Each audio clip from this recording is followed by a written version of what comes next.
We have fire. Oh my goodness.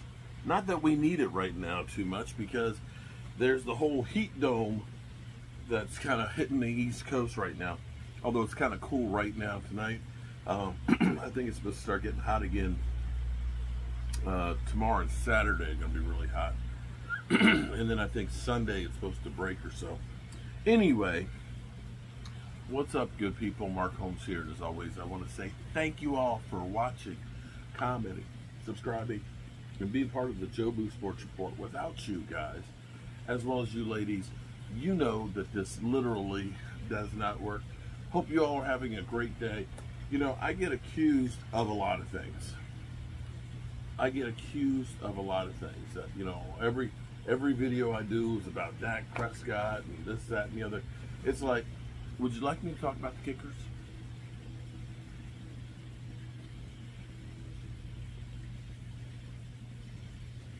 We got two great kickers. Okay, there you go. Talking about the kickers. We're in good shape as far as the kickers go.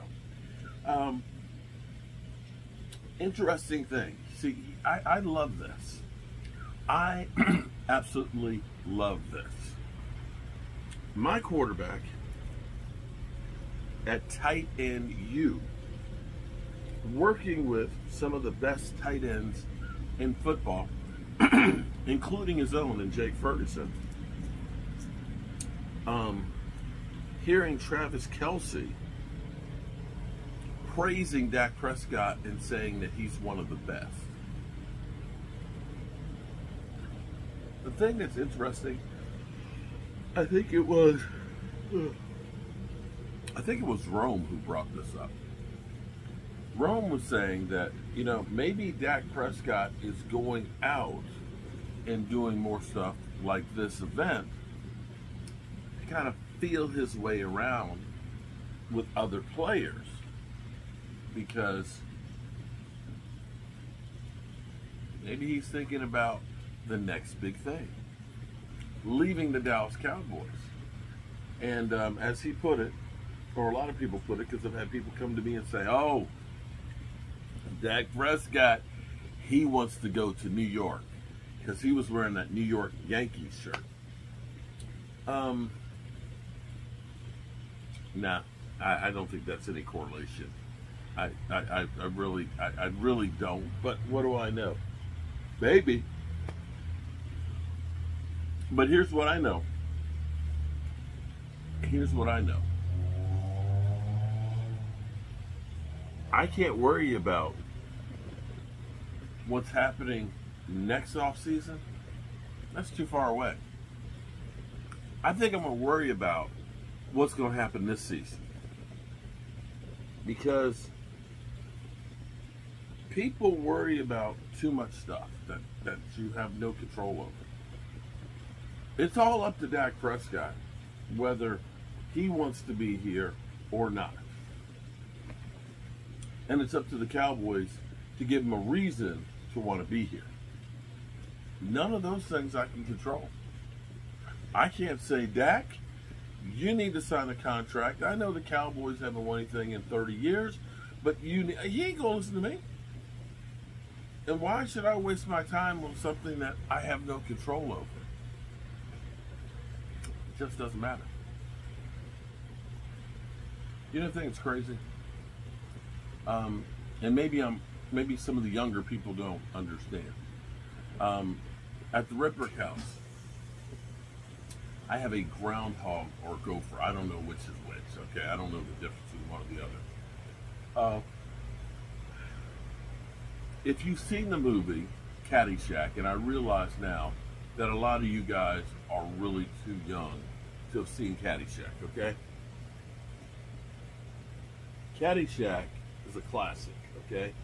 Caddyshack 2, not so much. But Caddyshack, Bill Murray, back in his younger days, was the groundskeeper. He was a little eccentric and a little crazy. And he did his mouth kind of like this and talked out of the corner of his mouth. And he was always trying to get gopher, okay? You know, and in the end movie, you got the gopher up there. I'm all right. That gopher, he tried everything. Tried flooding them out with the hose. he ended up dynamiting them and everything else. Just couldn't get the gopher. Well, I've got a garden at the red brick house, and I've got this groundhog gopher, whatever he is, but I always see him running around the cemetery and over at my house in the yard. I got gopher holes in there that if you step in them, you will literally break your ankle. And I've had this garden where I have these giant cabbage plants, supposed to be, you know, like fair size, like 15-pound cabbages that I planted out there. And they were growing, they were beginning to head up and everything else.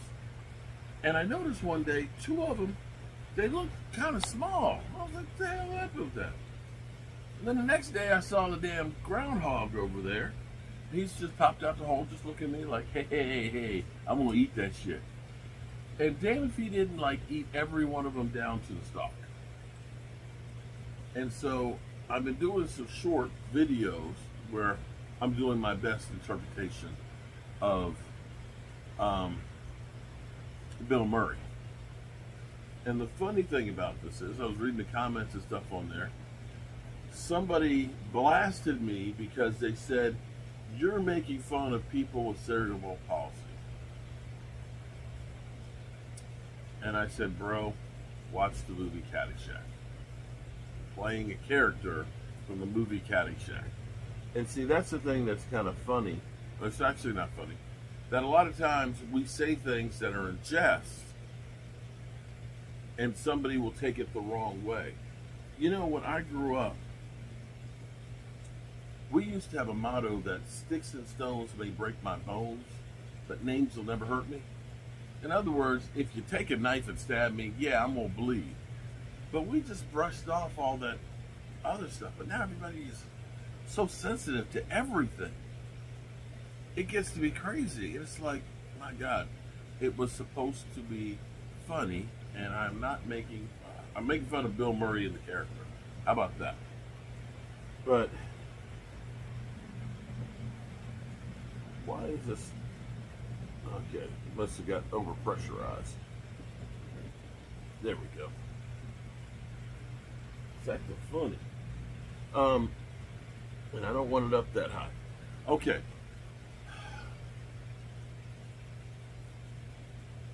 You know, I would tell you guys about not wasting time.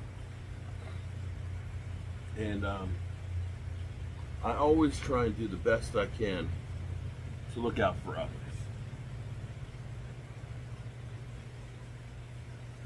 And in this world where people would rather try and look and find something or create something to belittle you or make you look small or make you put in a bad light in things,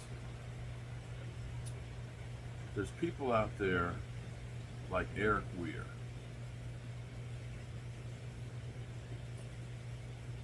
Eric Weir's son posted on Facebook that his dad had passed. I don't know how or why, what happened or anything. I don't have any details. But Eric was a follower of the Joe Boo Sports Report. And when we were down working on Stewart's, he emailed me and said, I want to help. And I was like, well, you need paint? No, man, I don't paint, man. I don't do construction and stuff. But he's like, I got a truck and I can haul shit away. And selfishly, he came there while we were down there, working with us, taking away that debris, and helping us fulfill a promise that we made to a friend, Stuart. And in this day and age, people like Eric, as they say, the good die young. The world needs more people like Eric Weir. I can only say I knew him from about 4 days of him helping us with Stuart. I didn't know much more about him. He probably knows more about me from watching the Joe Boo Sports Report. But in this world of FJs out there, And he knows, oh, he's probably getting a Woody now that I'm mentioning him. But in this world of low-life scum that live just to create chaos, don't be an FJ. Be an Eric Weir. If we had more Eric Weirs in the world, it'd be an even greater place. Good people, life is short and life is precious. Don't waste it, and let the people you love know how you feel about it. I love you guys. And I am, what is, pressure regulator must be something going on with it. I love you guys, and God willing, I'll see you tomorrow. Thank you, and peace out.